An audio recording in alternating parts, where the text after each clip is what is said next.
অনুপ্রবেশকারীর এই ইস্যুটাকে অমিত শাহ বলে অ্যাকচুয়ালি একটা সেম সাইড গোল করেছে। অনুপ্রবেশের হিসেবটা তিনজন লোককে দেওয়া উচিত: প্রধানমন্ত্রী নরেন্দ্র মোদী, গৃহমন্ত্রী অমিত শাহ, প্রতিরক্ষা মন্ত্রী রাজনাথ। বানতলা যখন রেপটা হয়, জ্যোতিবাবুকে প্রশ্ন করা, জ্যোতিবাবু বলেছিলেন যে ওরকম তো কত ঘটনাই ঘটে, সেই নিয়ে কত আরবার মিডল ক্লাস প্রেস এসব হলো, তাতে কি হলো, তাতে কি বামফ্রন্টের কোনো সমস্যা হয়েছিল? মমতা বন্দ্যোপাধ্যায় একদিনে মাস লিডার তৈরি হয়। তৃণমূল এই নির্বাচনে 185টার মতো আসন তারা পেতে পারে। পশ্চিমবঙ্গে বিধানসভা নির্বাচন হবে, রাজনৈতিক পরিবেশটা বেশ গরম হয়ে পড়েছে। অনেকগুলো বিষয়ে এই রাজ্যের লোকেরা কেন ভোট দেয়, কাকে ভোট দেয়, কারণগুলো কি, অনেকগুলো বিষয় আছে। আজকে এসআইআর নিয়ে আমি কথা বলবো, এবং একটা বিষয় নিয়ে একটু বিস্তারভাবে আমি কথা বলবো, আলোচনা করব। সেটা হলো, এই রাজ্যের মুসলমানরা কি একসঙ্গে তৃণমূল কংগ্রেসকে ভোট দেবে? ওরা একত্রভাবে দেবে, না ওদের ভোটটা ভেঙে যাওয়ার একটা সম্ভাবনা আছে? আজকে আমার সঙ্গে আছে মহিদুল ইসলাম, অধ্যাপক, রাজনীতি বিজ্ঞানের অধ্যাপক, এখন centre for the studies of social sciences ক্যালকাটায় আছেন উনি। এর আগে অক্সফোর্ড বিশ্ববিদ্যালয়ে ডিফিল করেছিলেন 212-এ, তারপরে প্রেসিডেন্সি বিশ্ববিদ্যালয়ে, Tata institute of social sciences, এমনকি Simla Indian institute of advance স্টাডিজে উনি ফেলো ছিলেন, এবং টেলিভিশন চ্যানেলে মাঝে মাঝে ঘন ঘন তোমার বিশ্লেষণ আমরা শুনতে পাই। তোমার এই মুসলমানরা কিভাবে ভোট দেবে বা দেবে না, এর আগে আমি একটু এসআইআর, এই যে বিশেষ যে নিবিড় সংশোধন যেটা চলছে, যে ভোটারদের তালিকাটা ভারত সরকার, ইলেকশন কমিশন অফ ইন্ডিয়া, এরা আমরা একদম নতুন করব, পিউরিফাই করব। এতে যে যুক্তিগত ভুল, লজিক্যাল ডিসক্রেপেন্সিজ আমরা বার করব, যে একই যে মানুষ বেছে নেই, একই মানুষের নাম দুটো জায়গায়, তিনটে জায়গায়, কেউ অন্য জায়গায় চলে গেছে। এর আগে আমরা দেখলাম যে মহারাষ্ট্রে 5 মাসে 40 লক্ষ নতুন ভোটার চলে এলো। এই প্রশ্নটা আমি জ্ঞানেশ কুমার, চিফ ইলেকশন কমিশনকে করেছিলাম, যে এটা কি সত্যি যে 18 বছর বয়স যারা, তাদের সংখ্যা এবং রেজিস্টার্ড ভোটার্স বেশি, এবং 18 বছর বয়সের ছেলেমেয়েরা কম? এটা ভারতবর্ষের ইতিহাসে, মহারাষ্ট্রের ইতিহাসে আমরা কোনোদিনও দেখিনি। তারপরে বিহার, ওখানেও বিবাদ। প্রথমে 65 লাখ লোকেদের নাম নেই, তারপরে সুপ্রিম কোর্ট চেঁচামেচি, এই ওই, শেষ পর্যন্ত ভোট দেওয়ার আগে 47 লোকের নাম ছিল না। এবার পশ্চিমবঙ্গে 58 লাখ লোকেদের নাম বাদ দিয়ে দেওয়া হয়েছে। না, অনেকে হাজার হাজার লোকের কাছে নোটিশ এসছে, তুমি প্রমাণ করো তুমি সত্যি ভোটার কিনা। এটা তৃণমূল কংগ্রেস, মমতা বন্দ্যোপাধ্যায় বলছেন যে ওই NRC, national register of citizen, এটাকে ঘুরে ফিরে ফেরত আসছে। আর ভারতীয় জনতা পার্টি অবশ্য ওদের বক্তব্য হলো যে এই রাজ্যে অনেক অনুপ্রবেশকারী, ইনফিল্ট্রেটার্স, এদের নাম বাদ দিয়ে দেওয়া দরকার।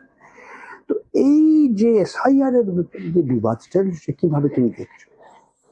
আপনার প্রশ্নের দুটো ভাগ আছে, একটা এসআইআর এবং তারপরে অনুপ্রবেশকারী। আমি দুটো আলাদা আলাদা করে আসছি। প্রথমে যেটা আমাদের 58 লক্ষ যে কথাটা আপনি বলছেন, সেটা নির্বাচন কমিশন বলছে ASDD, অর্থাৎ absent, S for shifted, D for duplicate, আর D ফর ডেথ।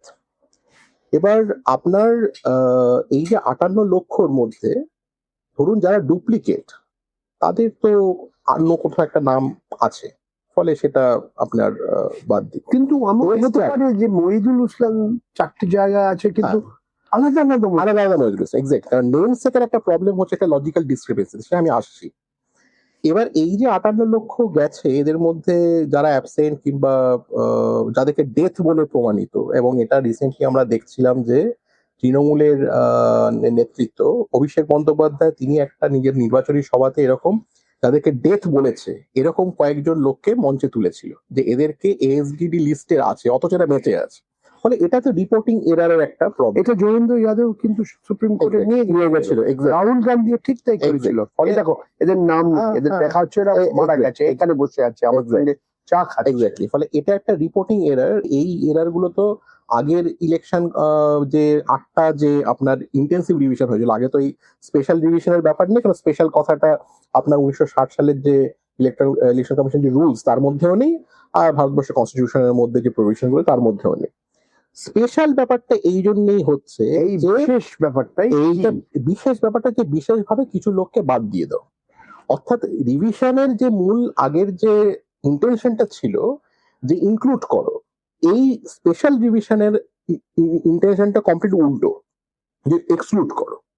এবং এরপরে যে 58 লক্ষ আছে, বিহারে যদি 68 লক্ষ টোটাল প্রথমে বাদ গেছিল এএসডিডি তে, তারপরে আপনার 21 লক্ষকে আপনার ফাইনালি করে টোটাল 47 লক্ষ ইনক্লুড, টোটাল 47 লক্ষ বাদ গেল। 65 লক্ষ ছিল শেষ পর্যন্ত, 68 হয়েছিল, তারপর 21 লাখ হচ্ছে নতুন ভোটার হলো, মানে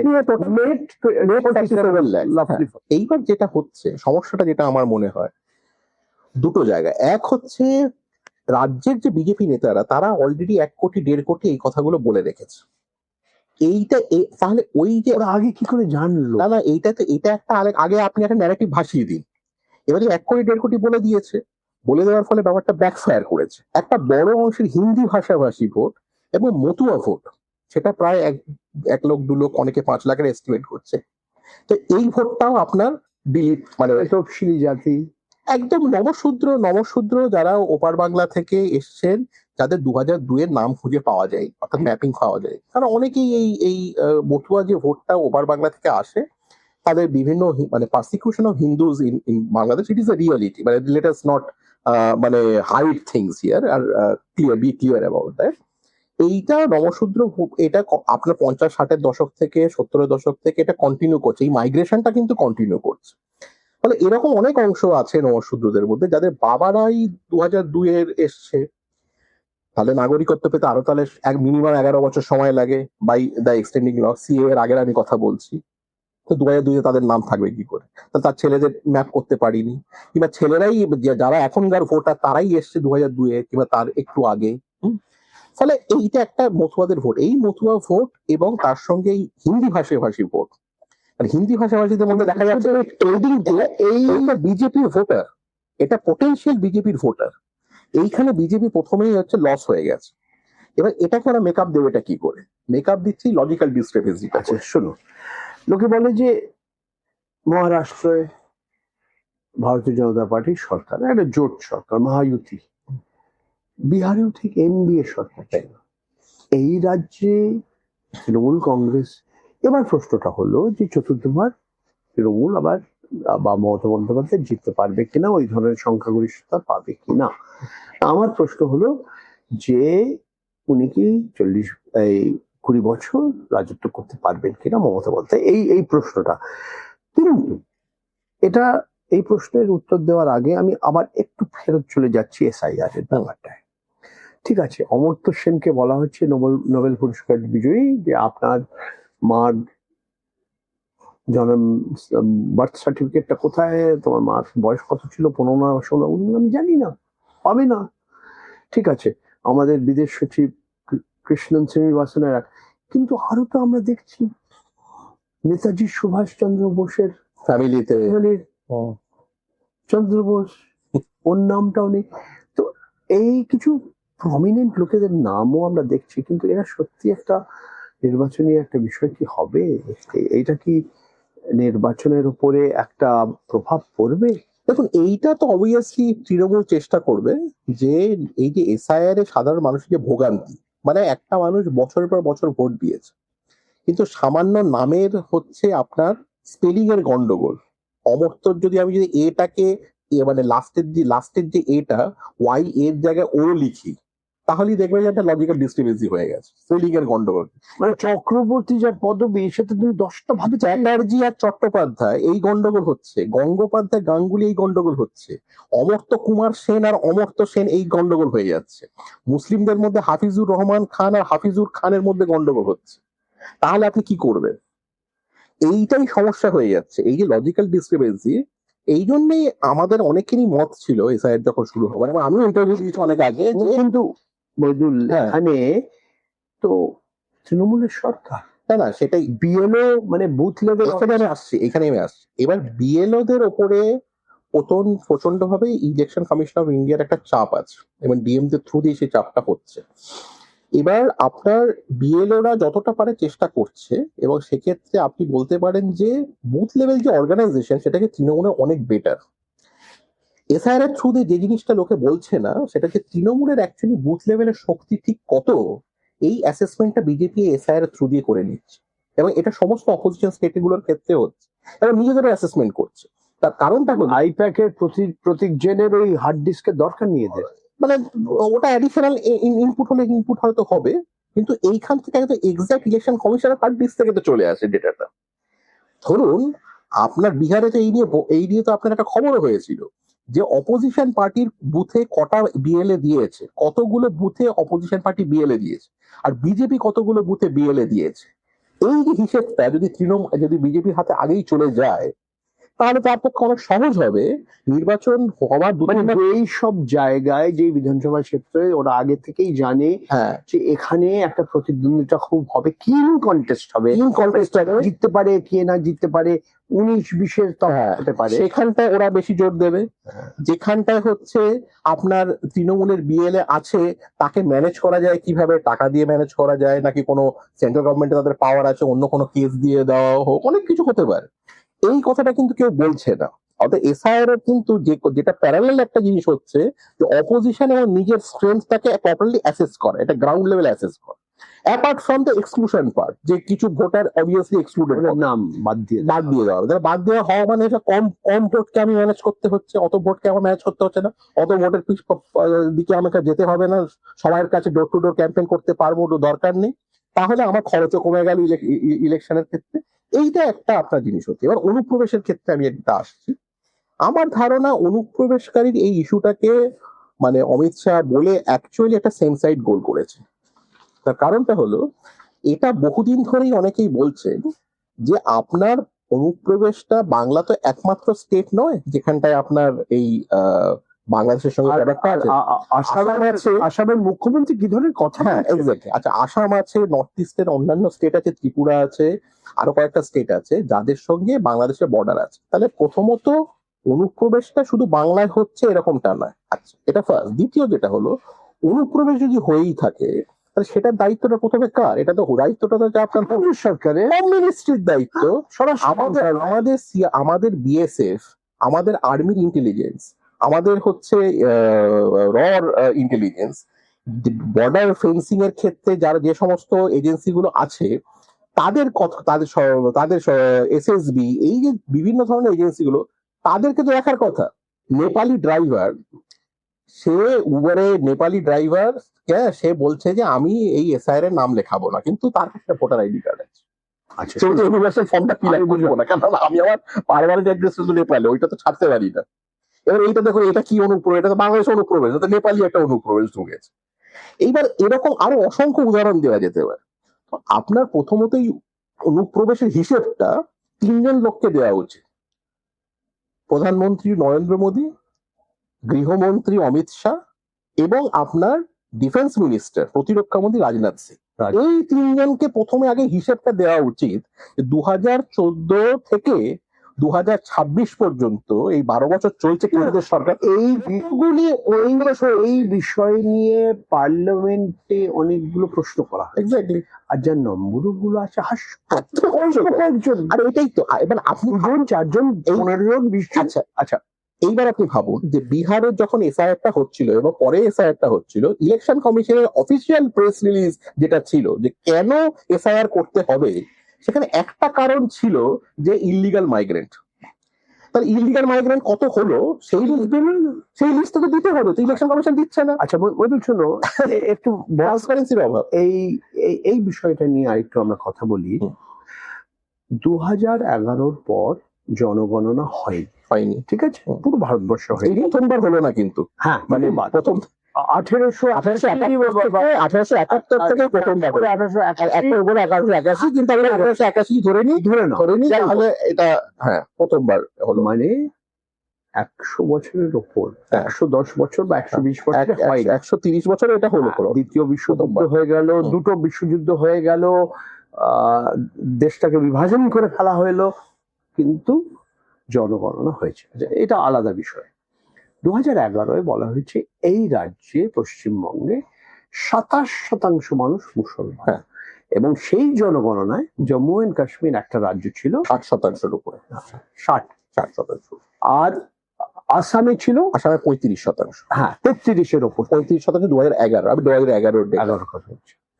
এবার প্রশ্নটা হলো যে আমরা জানি না সেই 27 থেকে 28 হয়েছে না হয়েছে বা কমেছে বা বেড়েছে, কিন্তু আমরা একটা দেখছি যে এই একটা সময় মুসলমানরা একত্র হয়ে একটা সময় বামফ্রন্টকে ভোট দিত, সিপিএম কে ভোট দিত, আজকে ওরা এই গত 15 বছর 3 বার ওরা মমতা বন্দ্যোপাধ্যায়কে। এবার কথাবার্তা হচ্ছে যে এবার হয়তো মুসলমানদের ভোটটা একত্র থাকবে না, কারণগুলো দেখানো হচ্ছে। এক হলো একটা ধর্মের উপরে এক ধরনের মেরুকরণ হয়েছে। এটা তৃণমূল কি করেছে সেটা নিয়েও আমি কথা বলবো, বা তোমার মতামত আমি চাইবো। তবে আজকে ধরো হুমায়ুন কবিরের মতো লোক মুর্শিদাবাদ বাবরি মসজিদ বানাচ্ছে, সবাই বলছে যে তোমরা বিজেপির পয়সা নিয়ে এসব করছো, বিজেপির বি টিম হয়ে গেছো। আমরা দেখেছি বিহারে আসাদুদ্দিন ওয়াইসির এআইএমআইএম কি করেছে, ভোট কেটেছে মুসলমানদের। তো আমার প্রশ্নটা হলো যে এবার এই বিধানসভা নির্বাচনে আমরা কি মুসলমানদের ভোটটা ওই একত্র থাকবে না ভাগ হয়ে যাবে, ভেঙে যাবে? প্রথমত বাম আমলের সময় আলটিমেটলি মধ্য এবং উত্তরবঙ্গে, বিশেষ করে আপনার মালদা, মুর্শিদাবাদ এবং উত্তর দিনাজপুর, এই 3টে ডিস্ট্রিক্টে মুসলমান সংখ্যাটা ওখানে মেজরিটি, মানে মুসলমানরা ওখানে 50%-এর ওপরে। মুর্শিদাবাদ সেটা 60%-এর ওপরে, 70% কাছাকাছি। এইটা কিন্তু আপনার কংগ্রেসে একটা বড় অংশ ভোট করতো, আমি বাম আমলের কথা বলছি। আর দক্ষিণবঙ্গের যে মুসলমান, অর্থাৎ দুটো 24 পরগনা, উত্তর দক্ষিণ 24 পরগনা, হাওড়া, হুগলি, বর্ধমান, এইটা হচ্ছে সিপিএম কে ভোট করতো, লেফট ফ্রন্টকে ভোট করতো। এইটা তৃণমূলের সময় ব্যাপারটা কিছুটা উল্টে যাচ্ছে। তৃণমূলের সময় কংগ্রেস কয়েকটা পকেটে আপনার প্রথম যে 11 থেকে 16-র যে সময়টা, কংগ্রেস কিছু পকেটে নিজের মুসলিম ভোটটা ধরে রেখেছিল, মুর্শিদাবাদ, মালদা, এই দুটো ডিস্ট্রিক্টে। গনি খানের পরিবার মালদাতে এবং অধীর চৌধুরীর নেতৃত্বে মুর্শিদাবাদে, এইখানে কিছুটা ধরে রেখেছিল।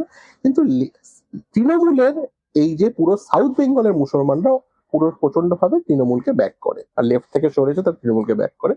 জমির প্রশ্নে মুসলমান, যেহেতু মুসলিমদের একটা বড় অংশ পেজেন্ট কাল্টিভেশনের সঙ্গে যুক্ত, অ্যাগ্রেরিয়ান ইকোনমির সঙ্গে যুক্ত, তারা সিঙ্গুর নন্দীগ্রামের সময় থেকে আস্তে আস্তে সরতে থাকে, এবং এইটা আলটিমেটলি তৃণমূল গিয়ে কনসলিডেট করে। পরে 2016-র পর থেকে যখন বিজেপি রাইজটা আরো বাড়ে ফার্দার, এবং 19-এ গিয়ে আমরা দেখছি যে কমপ্লিট পোলারাইজড ইলেকশন হচ্ছে 19-এর লোকসভাতে, পুরোপুরি একটা মেরুকরণ হয়ে গেছে। যে আমরা দেখলাম যে এই রাজ্যে যেখানে 34 বছর 7 বার বামফ্রন্ট নির্বাচন জিতেছে, যেভাবে জিতে না বৈজ্ঞানিক কারচুপি বা যাই হোক না কেন, ওরা জিতেছে। যে ভারতবর্ষ কেন, বিশ্বের কোনো জায়গায় আমরা দেখি। আর কংগ্রেস ওই যুক্তফ্রন্টের সময়টা বাদ দিলে ওরাও তো একই সময় মোটামুটি রাজত্ব করেছে। যে আজকে পশ্চিমবঙ্গে বিধানসভায় 293 বিধায়ক নির্বাচিত হচ্ছে, একজনও বামফ্রন্টের কেউ, একজনও বিজেপি নেই, কংগ্রেসের একজনও নেই। এটা প্রথমবার হলো, এটা পশ্চিমবঙ্গে যে প্রথমবার হলো। কিন্তু মুসলিম ভোটটা আপনার ওই পোলারাইজ হয়ে গেল 2019-এর লোকসভাতে। সিএসডিএস এর আপনার যে পোস্ট পোল সার্ভে, সেখানে দেখাতে পারে 70-75% তৃণমূলকে ভোট করছে এবং মুসলিম, আর 5-6% আপনার বিজেপি কে, আর বাকি রেস্টটা বাম কংগ্রেসকে। এটা CSD centre for the study of developing society. তার মানে এই 5-7% মুসলমানরা বিজেপিকে ভোট করে। তার জন্য আপনি দেখবেন হুমায়ুন কবির 2019-এর লোকসভাতে বিজেপি ক্যান্ডিডেট হয়েছিল, ছিল, তৃণমূলেও ছিল, বার করে দেওয়া হলো। দেখবেন আপনি মাহফুজা খাতুনকে বিজেপি ক্যান্ডিডেট করেছে 2019-এর লোকসভাতে। এই যে মুর্শিদাবাদ, মালদা, এরকম কয়েকটা জায়গায় বিজেপিরও মুসলিম ক্যান্ডিডেট দরকার, ফলে ওখানেও কিছু বিজেপি ভোট পেয়েছে, এরকমটা নয় যে পাইনি। কিন্তু যেটা হচ্ছে যে 70-75% এই যে মুসলিম ভোটটা কনসলিডেট করছে তৃণমূলে, এইটা হচ্ছে মোটামুটি কনসিস্টেন্ট থাকছে 19, 21, 24, অর্থাৎ 70-75% মুসলিম কমিউনিটির 70-75% তৃণমূলে ভোট করছে।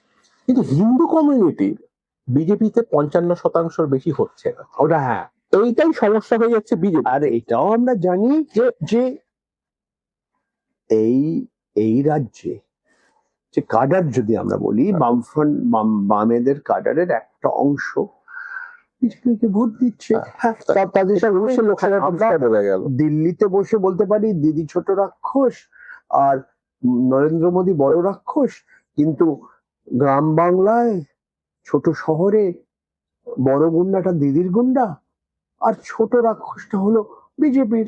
আর এই একটা অদ্ভুত স্লোগান, এটা কি শুরু করেছে এখনো আমরা জানি না। আগে রাম এটা তো সুইসাইডাল, এবং তার জন্য আপনি দেখছেন যে লেফট ফ্রন্টের অ্যাকচুয়ালি কোনো রেলেভেন্স আর 2019-এর পরে থাকছে না। 19-এর সময় থেকেই লেফট ফ্রন্টের একটা বড় বেস, তারা হচ্ছে চলে গেল ভোটটা দিতে বিজেপি, যার জন্য বিজেপি 40% গেছিল হয়েছিল। এইবার যেটা সমস্যা হচ্ছে বিজেপির ক্ষেত্রে, যে এই যে ওরা আবার 21 থেকে আবার ভোটের পার্সেন্টেজটা নামতে শুরু করলো, 37-38 এরকম একটা জায়গা থাকছে। তার কারণটা হচ্ছে বিজেপির কোনো ক্রেডিবল মাস লিডার নেই, এবং বিজেপি তার মানে যেটা তুমি বলতে চাইছো যে একদিকে দিদি, পুরো ভারতবর্ষে আমরা দেখছি পুরো রাজনীতিটা একটা ব্যক্তি কেন্দ্রিত হয়ে গেছে। একদিকে মমতা বন্দ্যোপাধ্যায়, আর তার কাছাকাছি শুভেন্দু অধিকারী বা তোমার ঘোষ কাছাকাছি আসছে না। এবং আপনি দেখবেন বাংলা রাজনীতিতে এই যে একটা আপনার পাওয়ারফুল মাস লিডার, এটা কিন্তু একদিনে তৈরি হয় না, এবং এটার কিন্তু একটা দীর্ঘ ইতিহাস আছে। আপনি যদি বামফ্রন্টের আমলটা দেখেন, মমতা বন্দ্যোপাধ্যায় একদিনে মাস লিডার তৈরি হয়, তো 20 বছর লেগেছে তার। প্রথম 10 বছর জাস্ট ইনভেস্ট করেছে। বাজপেয়ী সরকারে কেন্দ্রীয় মন্ত্রী ছিলেন। হ্যাঁ, না উনি 4-4বার বিজেপির সঙ্গে উনি গাঁটছড়া বেঁধেছেন, ইলেকট্রাল গাঁটছড়া বেঁধেছেন। 98 লোকসভা, 99 লোকসভা, 2004 লোকসভা আর 2006 বিধানসভা, এটা বিজেপির সঙ্গে তৃণমূলের অ্যাডজাস্টমেন্ট। তো 2006 থেকে প্রায় 20 বছর কিন্তু বিজেপির সঙ্গে ইলেকট্রাল কোনো কিছু অ্যাডজাস্টমেন্টটা করে। আজও সিপিএম এখনো ওটা বলে যায় নালিশ করে যাচ্ছে। সেটা তো সিপিএম 72 থেকে 77-এর কথা বলতো একটা সময়, 25 বছর পর 2001-এও বলতো। সেটা আমি যাচ্ছি না। আমি যেটা বলার চেষ্টা করছি যে জ্যোতিবাবুও কিন্তু 20 বছর লড়তে হয়েছে, তবে তাকে একটা জায়গায় বিরোধী দলনেতা হিসেবে, পাওয়ারফুল ক্রেডিবল লিডার হিসেবে, তবে 67 সালে উপমুখ্যমন্ত্রী হচ্ছে। উনি লড়ছেন 46-এর ইলেকশন থেকে, আর 67 থেকে 20 বছর। মমতা বন্দ্যোপাধ্যায়কে দেখুন, আমি যদি 84 থেকে 89-এর পিরিয়ডটা ছেড়ে দিই, কারণ তখন থেকে যখন উনি প্রকাশ নারায়ণ তখন 75 সালে তখন আমি ওই ফেসটা যদি ধরেও বাদ দিয়ে দিই, 91-এর নির্বাচন, তারপরে হচ্ছে বানতলা আপনার, তারপরে এছাড়া আরো অনেক বরানগরের অনেক রকমের মুভমেন্ট ছিল, আচ্ছা কারোরিয়া বিপ্লবের মুভমেন্ট ছিল। তারপরে যদি আপনি বলেন বামফ্রন্টের মৃত্যু ঘন্টা, এই যে পুরো 93 সালের 21শে জুলাই, এইগুলো এত করে 20 বছর পর 91 থেকে 2011-তে গিয়ে আপনার আসছে। ফলে এখানে যদি কেউ চিফ মিনিস্টার হতে চায়, তাহলে লম্বা সিঁড়ি দরকার। আচ্ছা, আমি 2-3টে প্রশ্ন করতে চাচ্ছি, কিন্তু এই প্রশ্নগুলো করার আগে প্রথম হলো যে এই যে ধর্ম কেন্দ্রিত যে মেরুকরণ আমরা দেখছি, এটা কিভাবে তুমি দেখো? হ্যাঁ, দক্ষিণ থেকে উত্তর, ওপর থেকে নিচ, হ্যাঁ, মন্দির বানানো হচ্ছে। হ্যাঁ, কয়েকটা উদাহরণ দিই, দীঘার জগন্নাথ মন্দির, শিলিগুড়িতে মহাকাল মন্দির, এই নিউ টাউনে আমরা বসে আছি, রাজারহাট নিউ টাউনে, এখানেও দুর্গাঙ্গন। তো এই কি মমতা বন্দ্যোপাধ্যায়ের নরম হিন্দুত্ব আর ভারতীয় জনতা পার্টির যে কট্টর হিন্দুত্ব আমরা দেখছি? তা এইটার জন্যও কি আমরা এই যে মানে এটা কিভাবে তুমি এটা বিশ্লেষণ করো? দেখুন, তৃণমূল কিন্তু অরিজিনালি এমন একটা দল যেখানে এই পাড়ার যে ক্লাব পুজো কমিটি করার যে নেতারা, তারাই পরবর্তীকালে তৃণমূলটা করেছে। এবং চিরকালই আপনি যদি বামফ্রন্ট আমলে দেখেন, কংগ্রেস ঘরানার যে রাজনীতিবিদ যারা, তারা এই পাড়ার ক্লাব পুজো কমিটিগুলো করতো। দক্ষিণবঙ্গের কংগ্রেসটাই তৃণমূলে অ্যাবজর্ব করে গেল, এবং আলটিমেটলি মমতা বন্দ্যোপাধ্যায় দক্ষিণবঙ্গেরই নেত্রী, এবং আজও পর্যন্ত তৃণমূল কিন্তু অর্গানাইজেশনই দক্ষিণবঙ্গে অনেক বেশি স্ট্রং, যেটা কিনা আপনার ইলেকট্রাল পয়েন্ট অফ ভিউ থেকে আপনার দক্ষিণবঙ্গটা অনেক বেশি বড় একটা কনস্টিটুয়েন্সি, কারণ উত্তরবঙ্গে মাত্র আপনার 76টার মতো সিট আছে, আর 2294টা সিটের মধ্যে 76টা সিট আপনার উত্তরবঙ্গে, বেশি সিটটা তো আপনার দক্ষিণবঙ্গে। এবার তৃণমূল আলটিমেটলি যেটা করার চেষ্টা করছে যে আপনার নর্থ ইন্ডিয়ার যে মেল গডস, অর্থাৎ রাম শিব এদের তুলনায় দুর্গা কালী, যে মহাকালী বেসিক্যালি মাদার গডেসেস, এবং একটা বৈষ্ণব ঘরানার আপনার যদি দেখেন যেটা কিনা ঠিক নর্থ ইন্ডিয়ান মেল গডস এর সঙ্গে যায় না, মানে রাম কিংবা শিব নয়, কিন্তু জগন্নাথ, কারণ আলটিমেটলি এর সঙ্গে একটা সঙ্গে সঙ্গে বলছে এটা মানে টেম্পল ট্যুরিজম। হ্যাঁ, পুরীতে যেমন পর্যটকরা আসবে এখানে, এবং কালী মন্দিরের আপনি যে দেখেন কালীঘাটেও আশেপাশে দেখবেন আপনার এই যে সমস্ত নতুন ধরনের রেনোভেশন হয়েছে, এবং পুণ্যার্থীদের জন্য যাতে ওই ওপরে স্টেয়ার কেস করে দিয়েছে, এক্সকেলেটর করে দিয়েছে, যাতে সোজাসুজি তারা মেন রোড থেকে কালীঘাট টেম্পলে চলে যেতে পারে। এই টেম্পল ট্যুরিজমটা এখন আলটিমেটলি এরা এক ধরনের নতুন, মানে আপনি বলতে পারেন একদিকে ধর্ম কারখানা খুলছে না, হ্যাঁ, যুবক যুবতীদের আর চাকরি দিতে পারছে না, এক্স্যাক্টলি। তো এইভাবে আপনি একটা মানুষকে ভুলিয়ে রাখেন। 15 বছর রাজত্ব করার পর একটা যে অ্যান্টি ইনকামবেন্সি, একটা প্রতিষ্ঠান বিরোধী একটা আবহাওয়া হবে, এটা তো স্বাভাবিক। তবে আমরা দেখছি খালি মুসলমানরা নয়, বাংলার মায়েরা, মেয়েরা, মহিলারা আজও, হ্যাঁ, একদিকে বলছে না দিদি এটা করা উচিত হয়নি, এটা করা উচিত হয়নি, এটা হয়নি, তবুও শেষ পর্যন্ত তাকে ভোট দিচ্ছে। এটা একদিকে চাকরি নিয়ে যে কেলেঙ্কারিটা হলো, মন্ত্রীকে জেল যেতে হলো, ওর বান্ধবীকে জেল যেতে হলো, সন্দেশখালি আরজি করের ঘটনার পর, তবু বাংলার মহিলারা কি সব ক্ষমা করতে রাজি আছে? না, লক্ষ্মীর ভান্ডার আমার ব্যাংকের খাতায় পয়সা দেবে, যেমন বিহারে নির্বাচনের ঠিক আগে নীতিশ কুমারের সরকার প্রায় 1.5 কোটি মহিলাদের ব্যাংকের খাতায় 10,000 টাকা দিয়ে দিচ্ছিল। তো এইটা তুমি কিভাবে? এইটা না, এইটা আমি বলবো যে ওয়েলফেয়ার পপুলিস্ট স্কিম, সেটা কন্যাশ্রী, যুবশ্রী, এটা করার পর থেকেই মহিলাদের মধ্যে তৃণমূলের একটা ভোট ব্যাংক, এটা একটা খুব কনসলিডেটেড ভোট ব্যাংক আছে, এবং এইটা কিন্তু খুব, মুসলিমরা যেমন একটা বড় ভোট ব্যাংক তৃণমূলের, তেমন মহিলা একটা ভোট ব্যাংক, ওটা বিভিন্ন সিএসডিতে বিভিন্ন স্টাডিতেই এটাই অনেকে। এবং দেখুন সন্দেশখালিটা আলটিমেটলি কিন্তু 2024-এর লোকসভাতে খুব একটা ম্যাটার করলো না, ঠিক যেমন ভাবে শেখ শাহজাহানের কথা লোকের আজকে ভুলে গেছে। আর সন্দেশখালি ওই যে বিধানসভা অ্যাসেম্বলিটা যেটা ছিল, সেখান থেকে তো তৃণমূল তো প্রচুর ভোটে লিড নিল লোকসভাতে। এর আগেও যে পার্ক স্ট্রিটের ঘটনাটা হয়েছিল, এক্স্যাক্টলি, এবং শুধু তাই নেবে, বাম আমলে যদি আপনি ভাবুন, এই যে বানতলা যখন রেপটা হয়, জ্যোতিবাবুকে প্রশ্ন করা, জ্যোতিবাবু বলেছিলেন যে ওরকম তো কত ঘটনাই ঘটে, সেই নিয়ে কত আরবান মিডল ক্লাস প্রেস এসব হলো, তাতে কি হলো, তাতে কি বাম ফ্রন্টে কোনো সমস্যা হয়েছিল?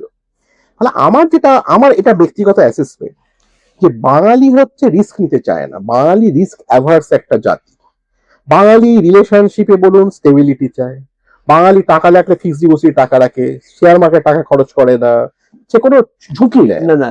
ফলে পাল্টে জায়গাও তো পয়সা রেখেছে, তো আপনার সারদানগরে রেখেছে, সেটা রোজ ভ্যালিতে রেখেছে। Bengal was below the national average in the access to banks.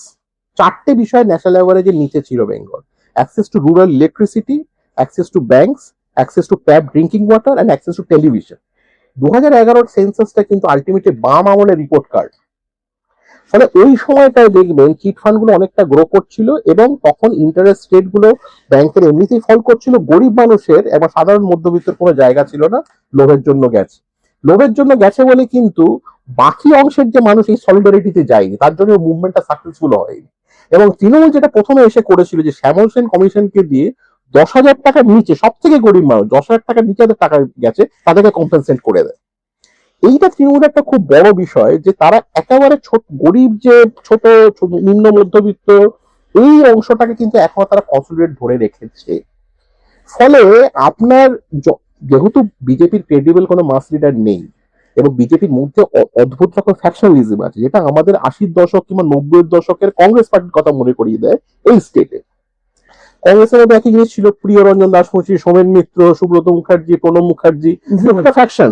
সেটাই এক মিনিট, সেটা আমরাও তো দেখতে পাচ্ছি ভারতীয় জনতা পার্টির ভেতরে, তৃণমূলের ভেতরে দেখছি না একদিকে না তৃণমূলের ভাইপো, আরেকদিকে ফিরাদ হাকিম। না তৃণমূলের মধ্যে কিন্তু যেহেতু একটা পপুলার লিডার আছে, ফলে যত অন্য যা নেতারা থাকুক তারা কিন্তু they have to all fall in line of Mamata. এইটা ফলে একটা আপনার অনেক লিডার থাকতে পারে, মুখ হয়তো অনেকগুলো থাকতে পারে, কিন্তু মেন মুখটা হচ্ছে আপনার মমতা। ফলে এইটা একটা সমস্যা হয়ে যাচ্ছে, যেটা জ্যোতিবাবুর বিরুদ্ধে কংগ্রেসের এত ফ্যাকশনিজম থাকার ফলে তারা কোনো কনসলিডেট করতে পারছিল না। ফ্যাকশনিজম গুলো কংগ্রেসে ছিল, এবং দেখুন একই জিনিস প্যাটার্নটা কিন্তু এক। ও তখন সেই সময় কংগ্রেস কেন্দ্রীয় সরকার ছিল একটা জাতীয় পার্টি, কিন্তু রাজ্যে তারা বিরোধী। এখন একই জিনিস বিজেপি একটা কেন্দ্রীয় পার্টি, তারা রাজ্যে বিরোধী এবং কেন্দ্রে তারা সরকার। আসলে এইটাই তো সমস্যা, কেন্দ্রের রাজনীতি বা রাজ্যের রাজনীতি। শেষ পর্যন্ত যখন মানুষ ভোট দেবে, আর একটু আগে তুমি যে কথাটা বললে সেলফ গোল, সেম সাইড গোল, একদম। দিল্লিতে দেখো বাংলাদেশি একটা নতুন ভাষা তৈরি করে ফেললো, মানে অনুপ্রবেশকার এত চেঁচামেচি। আর এই নবীন নীতিন এসে উনি এখন বলছেন, কিন্তু তাকে কেউ চিন্তা নাই, এসে বলছেন যে রবীন্দ্রনাথ শান্তিতে নোবেল পাচ্ছে। এবার আপনি মোদি বলছেন বঙ্কিম দা, এ হচ্ছে অমিত শাহ এসে বলছে, এটা কি সব সেলফ গোল হবে? মানে এগুলো সবই কোনো বাঙালি এগুলো খুব হাসাহাসি করছে। তাহলে এটা কারা? আগেও তো দিদি ও দিদি নিয়ে কত টাকা। এবার এইটা থেকে বাঙালির একটা বাঙালির যেটা কালচারাল যে প্রাইডের জায়গাটা, যেটা বাঙালি অস্মিতা বলা হয়, যে বিজেপির এই সমস্ত অবাঙালি নেতাগুলো তারা বাঙালি সংস্কৃতি সম্পর্কে তাদের কোনো ধারণা নেই। এখন এদেরকে আমরা কি করেই বা ভরসা করব? এটা তো বাঙালির একটা বড় প্রশ্ন, যে বাঙালি হচ্ছে বাংলা রাজনীতিটা কন্ট্রোল করুক, দিল্লিভাষীরা নয়। এবং এটা আপনি দেখবেন তামিলনাড়ুর সঙ্গে পশ্চিমবঙ্গের একটা বড় মিল আছে, যে 67-র পরে, এটা কেন তামিলনাড়ু, গুজরাটের কথা বল, গুজরাট কিন্তু 67-র পরে, আমি অন্য একটা পয়েন্ট বলছি, 67-র পরে সবসময়ই হচ্ছে আপনার জাতীয় দলগুলোর জায়গায় আঞ্চলিক দলগুলোই তারা রাজত্ব, যেটা ইংরেজিতে সাবন্যাশনালি। আমি সিপিএম খাতায় কলমে হয়তো আপনার হয়তো বড় পার্টি ছিল, ন্যাশনাল পার্টি ছিল, কিন্তু আলটিমেটলি রিজিওনাল পার্টির রোলটাই প্লে করছে। এবং সেটাই আপনি দেখুন এখন এবার কেরালায়ও, ফলে 72 থেকে বিধানসভা নির্বাচন, 72-77-এর ওই সময়টা যদি বাদ দেন, কারণ 72-এর ইলেকশনটা রিগড ইলেকশন, সেটা কেউ সিরিয়াসলি নেয় না, ওটা যদি বাদ দেন, তাহলে পশ্চিমবঙ্গে তো অন্তত প্রায় 50 বছর, 77 থেকে 50 বছর, 67 ধরলে প্রায় 60 বছর। তামিলনাড়ু তো 67 থেকে সবসময় রিজিওনাল পার্টি আপনার ইয়ে করে, কোন কংগ্রেসের না, নন কংগ্রেস, নন বিজেপি অল্টারনেটিভ। এই থার্ড ফোর্স, এইটা হচ্ছে তামিলনাড়ু এবং বেঙ্গল একটা সিমিলারিটি। ওইগুলো সময় শেষ হয়ে এসছে আমার, দুটো প্রশ্ন সংক্ষেপে জবাব দাও। একটা হলো, তুমি তো রাজনৈতিক বিশ্লেষক, জ্যোতিষী হয়ে যাও, একটা কি হবে মনে হচ্ছে এইবার যে বিধানসভা নির্বাচনটা হবে, কি দেখছো? যে তৃণমূল কংগ্রেস ফিরে আসবে ক্ষমতায়, হয়তো সংখ্যাগরিষ্ঠতা কমে যাবে, ওই 294-এর ভেতরে, ওটা কি 294-এর ভেতরে? হ্যাঁ, আমরা 94 একজন নমিনেটেড অ্যাংলো ইন্ডিয়ান, এটা এখন উঠে গেছে, আর নেই, একটা সময় ছিল, ঠিক আছে 94। তো ওই 150, 160, 170। আমার অ্যাসেসমেন্ট হলো, দেখুন যে বাংলায় at the end of the day যারা যেতে তারা 2/3 মেজরিটি নিয়ে যেতে, অর্থাৎ আপনার 190+ সিটস হচ্ছে তারা 200-র কাছাকাছি যেতে।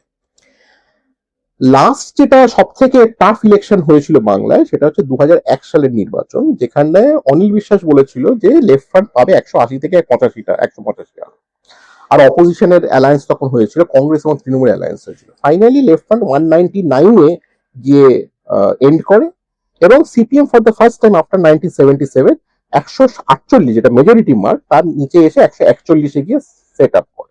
But it was still a landslide victory, 2/3 majority. আমার ব্যক্তিগত অ্যাসেসমেন্ট, তৃণমূল এই নির্বাচনে 185টার মতো আসন তারা পেতে পারে। আমি একদম আসন বেশ মানে কমফোর্টেবল আমার অ্যাসেসমেন্ট হচ্ছে তাই যে যেহেতু এখানে নির্বাচন কমিশন একটা এসআইআর করেছে, কিন্তু ফ্লোটিং ভোট একটা আছে, যারা সবসময় উইনিং সাইডে থাকতে চায়। আর যেহেতু উইনিং সাইডে থাকতে চায়, এইটা হচ্ছে আপনার সবসময় একটা উইনার্স টেক ইট অল হয়ে যায়, যেহেতু first pass the post system, that is larger first first exactly. তো আমার হিসেবটা হচ্ছে মিনিমাম 185টার মতো পাওয়া তৃণমূলের উচিত, ইফ নট টাচিং 200।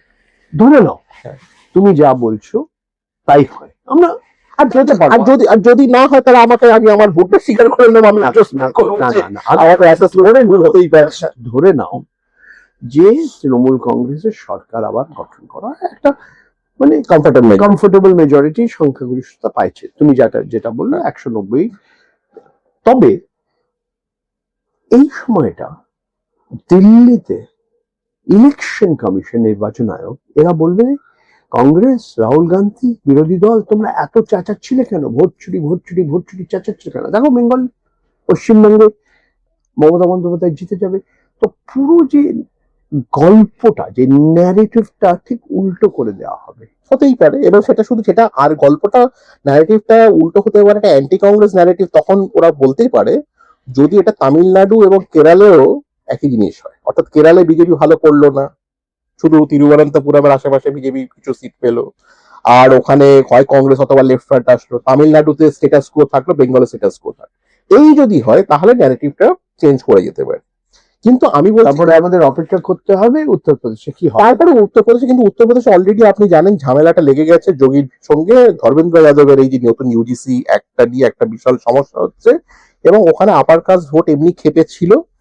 উল্টো দিকে এখন আরো রেগে আছে, উল্টো দিকে আবার হচ্ছে এই রাস্তায় নেমে গেছে। হ্যাঁ, উল্টো দিকে আবার এই রাজপুতের বাড়াবাড়ির জন্য ব্রাহ্মণরা আবার ওখানে রেগে আছে, ফলে ওখানে একটা কমপ্লিকেটেড ব্যাপার হচ্ছে, যেটা আমরা 2024 লোকসভা কিছু দেখতে পেয়েছিলাম উত্তরপ্রদেশে, ওটা আমরা দেখেছিলাম, যেখানে খারাপ করে অযোধ্যা ফায়জাবাদে হেরে গেল, কেন্দ্রীয় মন্ত্রী হেরে গেল, অমিত শাহ ডান হাতে যে ছিল অজয় মিশ্রা টেনি, ওর ছেলের বিরুদ্ধে যে অভিযোগ, সে হেরে গেল, স্মৃতি ইরানি, মনিকা গান্ধী।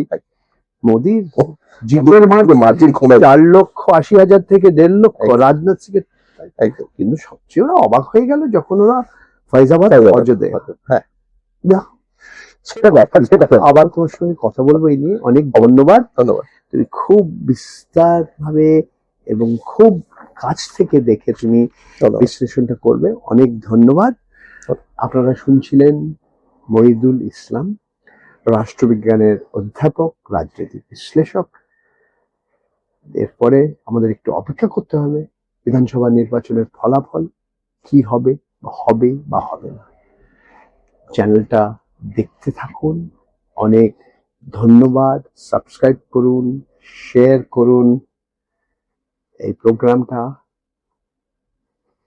প্রশ্ন করছি বরঞ্জন।